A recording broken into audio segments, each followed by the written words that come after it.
आज कतका साल बीत गए फिर वो दिन मन आज घलो आँखी के आगू नाचथे।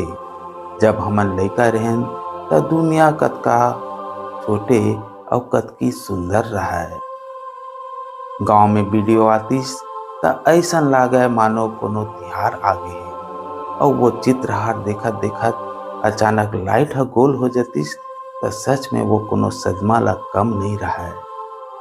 मास्टर जी के पहाड़ा और वो भारी भरकम बस्ता कतको डंडा खाए फिर पट्टी ला थूक में पोंछ के ओला चमकाना घलो एक कलाकारी रहा। बोरिंग के वो ठंडा पानी और लोहा टीना बेच के खाए वाला बर्फ के स्वाद आज के कोनो आइसक्रीम में वो मजा कहा। गिल्ली डंडा बाटी और पिट्ठुल हमर असली दौलत तो यही मन में रहा है।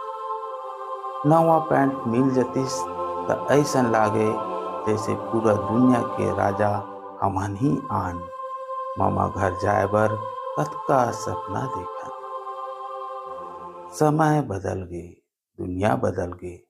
आज के लइका मन करा सब सुविधा है फिर हमर वो सुकून गायब है। वो बचपन अब वापस त नहीं आ सके। फिर ये मीठ याद मन ला दिल ले कभू भुलाए घलो नहीं जा सके।